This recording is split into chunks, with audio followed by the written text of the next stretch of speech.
Boa tarde, pessoal, tudo bem? Hoje a gente vai dar sequência em mais um devocional sobre o poder da oração. E hoje a gente vai falar sobre Jó. Jó, simplesmente, um homem íntegro, fiel, um homem rico, um homem segundo o coração de Deus. Eu levantei aqui, olha, amoroso, piedoso, influente, bom pai. Jó era um homem, o Senhor olhava e falava, íntegro, meu servo. E o que Satanás faz? Satanás olha para Deus e fala, fácil demais ser tudo isso. O Senhor não deixa tocar, existe muro de fogo protegendo ele e a família dele. E aí o Senhor fala para ele, pode tocar, só não toca na vida dele, mas pode tocar. E todo mundo conhece a história e eu convido vocês a escutar toda a história de Jó, a ler toda a história de Jó, que é fantástica, que é linda, porque a gente tira muitos ensinamentos. Mas eu quero fixar no propósito que é o nosso, que a gente está fazendo, que é o poder da oração. Como que o poder da oração e o poder da intercessão fez diferença na vida de Jó? Vamos levantar um primeiro ponto. Qual que era o propósito do Senhor com o sofrimento de Jó?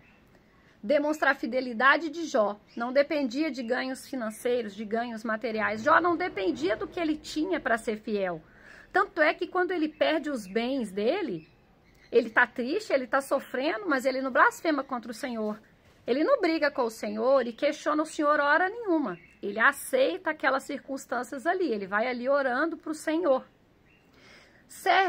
O propósito de Deus vai além de entendimento humano. Deus não nos deve satisfação. Tudo que ele faz é justo. Jó poderia falar, que injustiça, Deus, eu sou fiel.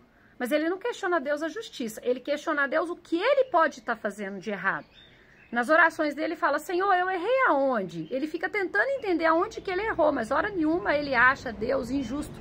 Porque a soberania do Senhor sobre a nossa vida é justa e ele não nos deve satisfação de nenhum tipo de situação e circunstâncias que a gente tenha que passar. Para fortalecer Jó, Jó vai crescer espiritualmente, tanto que ele diz para Deus, agora não te conheço só de ouvir falar. Jó, ele é fortalecido naquele sofrimento, assim como eu e você. Tem muitas coisas que acontecem na nossa vida que servem para a gente crescer espiritualmente, para aumentar a nossa fé.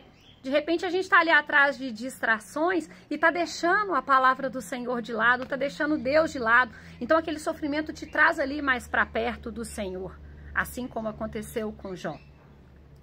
Para provar que a fé verdadeira ela é inabalável. Uma fé verdadeira não é aquela que na hora que está tudo bem, você está levantando a sua mão e adorando ao Senhor, não. Uma fé inabalável é aquela em que você diz assim, independente das circunstâncias, eu te amo.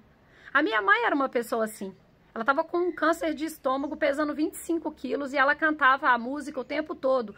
Não te adoro pelo que tu és, eu adoro nada pelo que tu faz. Eu te adoro é só pelo que você é. Eu não dependo de circunstâncias para te adorar. E a fé inabalável é essa, que independe das circunstâncias que eu e você estamos passando, a gente não pode perder a fé. Para demonstrar que sofrimento não está ligado somente ao pecado ou falha. Às vezes, é só para a gente ficar mais forte. Quantas pessoas já não ouviram assim, nossa, mas você está sofrendo, nossa, cadê o seu Deus? Você está aí sofrendo, o que está acontecendo com você que está sofrendo? Você está em pecado? A gente escuta muito esse tipo de coisa. Só que a história de Jó mostra que não tinha pecado, que não tinha falha, mas que Jó estava ali sofrendo. E sabe por que Jó estava sofrendo? Para mostrar que o sofrimento da gente não está só em pecado ou em falhas que a gente tenha, mas o sofrimento às vezes está ali para nos fortalecer, para a gente sair daquela situação um pouco mais forte. Para a gente ter a certeza de que o Senhor está no controle de todas as coisas, independente se eu estou doente, independente se eu estou desempregada, independente se eu estou com problema no meu casamento, se eu estou com problema com meu filho, independente de qualquer situação que a gente esteja passando, o Senhor não saiu do controle. Deus, ele manda Jó orar por seus amigos. Em meio à prova, o Senhor para e fala para Jó. Sabe quem eram esses amigos? Os mesmos que o criticaram. Os mesmos que disseram para ele assim, olha Jó, você deve estar em pecado. Jó, deve estar acontecendo alguma coisa, você está sofrendo tanto, perdeu tanta coisa, morreu seus filhos, perdeu seus bens, está doente. Porque na cabeça de algumas pessoas e amigos próximos seus, você está em pecado porque você está sofrendo. Quando na realidade, isso não é verdade. E aí o Senhor faz o quê? Ele manda Jó orar pelos seus amigos. E Jó obedece e ora para os seus amigos. E aí eu vou ler aqui, olha. Jó 42, versículo 10, diz assim: o Senhor restaurou a sorte de Jó quando este orou pelos seus amigos. E o Senhor lhe deu o dobro de tudo que tinha antes. Quando Jó deixa o sofrimento dele de lado, quando Jó esquece um pouquinho o que ele está passando e ora pelos seus amigos, ele está demonstrando nada mais do que o perdão.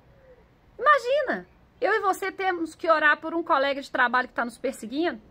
Imagina uma pessoa que tem aí, de repente tá tendo uma separação e o ex-marido está perseguindo, a ex-mulher está perseguindo, tá fazendo confusão entre os filhos, jogando filho contra pai, mãe contra filho. E aí você tem que orar pelaquela pessoa. É difícil demais. É difícil demais orar pelo seu inimigo. É difícil demais orar por quem te persegue. Mas o Senhor demonstra com essa atitude que Jó era esse homem íntegro. Ele era a aposta que Deus fez para Satanás. Ele era perdão. Ele orou por quem criticou ele. E o Senhor usa o poder da oração dele, o poder da intercessão dele para restaurar a sorte dele. E aí a gente já conhece a história. Ele tem o dobro de filhos, ele recebe o dobro de novilhos, ele recebe o dobro dos bens, a esposa dele fica de boa com ele de novo, né? Igual ele falou com ela que ela era louca, que ela estava mandando ele amaldiçoar a Deus, e ele falando, não vou fazer isso. A sorte de Jó é restaurada quando ele ora para os amigos. Então eu e você, a gente tem que entender que o poder da oração é fantástico.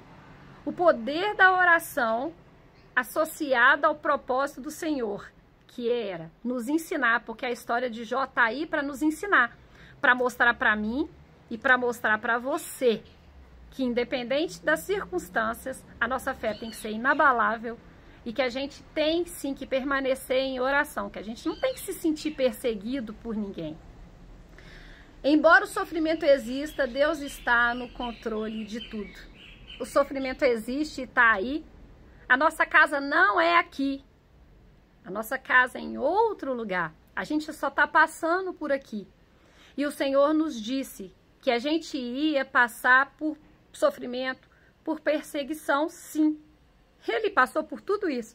Mas ele disse para mim e para você que ele estaria conosco todos os dias até a consumação dos fatos.